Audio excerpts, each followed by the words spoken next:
May natanggap na naman tayo, no? Salamat sa nagbigay. Ito sa kasama ko sa trabaho. Ang ganda nito, oh. Binigay niya sa akin. Remembrance.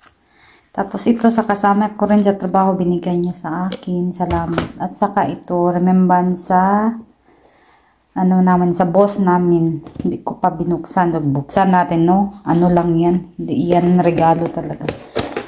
Buksan natin kung ano ang laman. Ay! Medyas pala. Medyas ang laman, guys. Okay lang. Salamat pa rin kahit ano lang, ganito lang. So, ayan. Salamat sa aming boss. May medyas tayo pang Pasko. Bago. Okay lang. Dati, ang binigay is bag yun.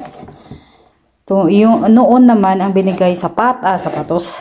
Chocolate. So, okay lang din. Pero mas gusto ko rin sana na chocolate lang.